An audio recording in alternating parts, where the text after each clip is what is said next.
talk about a couple of point of views that I feel like are very polarizing and can be very challenging for people who are obese or morbidly obese.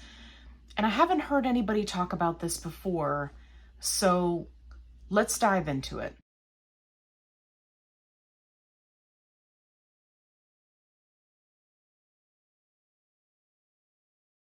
It's important to remember, if you are on that side of things where you're just scared to start a GLP-1 journey, it's important to remember that there are a few key factors that you're not going to hear people talk about on the news.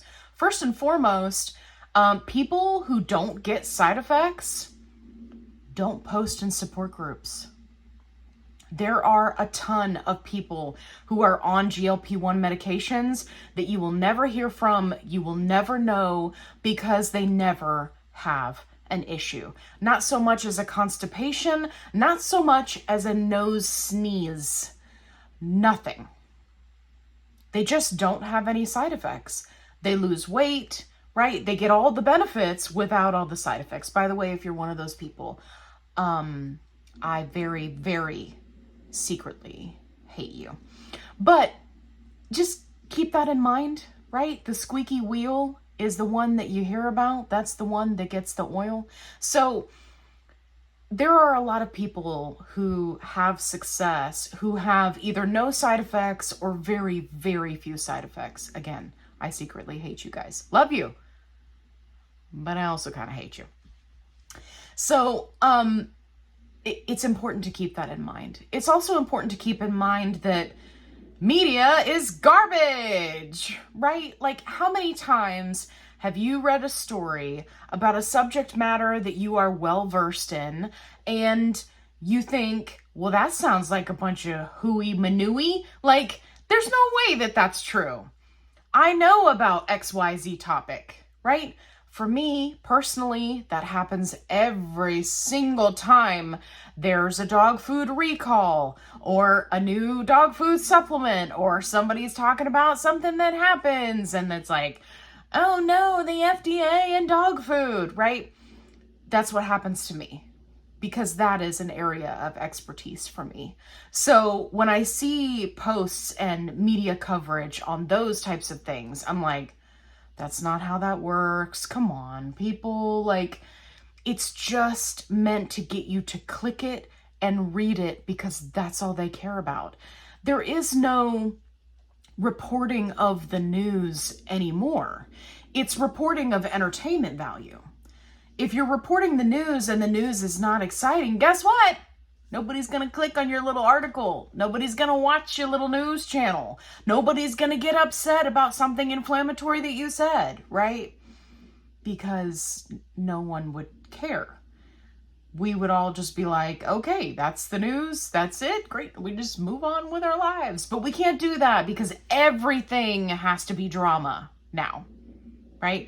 If you watch news from way, way back in the day, like black and white TV days, it is so vastly different than it is today. It's because sensationalism is what sells, baby, right? And if you don't have that, no one's going to pay attention. So anytime that there is something popular, for example, GLP-1 medications, everybody's going to be talking about it. But how exciting would it be if everybody was just like, oh yeah, tonight on the news, we're interviewing 20,000 people who had 0 side effects on a GLP-1. Nobody would tune in for that. No one would care. They'd be like, oh, okay, well, that's great. And that news channel would be like, well, viewership is down and we don't know why. It's because we didn't post anything that was crazy. But if you post a story about how 10 people died from a GLP-1 raid and the medication that was coming from this place and it was terrible and it could happen to you, right? Like, this is what we have now. We also have a sushi. just went by. Right? So it's this horrible place to be stuck in between. And one of the takeaways that I would love for people to have from this video is you can have both. You can be nervous, be scared about a GLP-1. You can do your research and make an educated decision. You can be body positive and take a medication that can help you to lose weight and regain your health and take your life back. You can watch influencers and creators who are affiliates, who make money from their, what they create, and you can still like their content. You can do all of those things. This is one of the things that I say to my clients when I'm helping them with canine nutrition. We have been programmed for so long to fit inside of a little box, right? Specifically when it comes to dog food, it's like, you feed kibble and this is the kibble and don't change the kibble and always the same thing. Otherwise they get digestive upset. You make sure you feed the same thing. But then when you actually look at it, you're like, what other animal in the entire world, humans included, what other creature in the world eats the exact same thing for every meal every day? And that meal is a highly processed cereal. I mean, if you think about it, you wouldn't even do that to your children. Why do we do it to our dogs? Well, the short answer is because that's what we've been taught. That's what we pass down. That's what we pass on. Okay, little Timmy, it's time for you to go scoop the dog food out of the bag and scoop it into their bowl because your chore is to feed the dog, right? Years and years and years, this is what people have been taught. So anytime you run across where people are trying to change that and say, hey, by the way, this is not the best thing for your dog, people freak out. And what does the media do? They play right into that freak out. You're freaking out about your dog food? We're going to tell you the 10 best brands that paid us to say this so that you know you're getting a good dog food.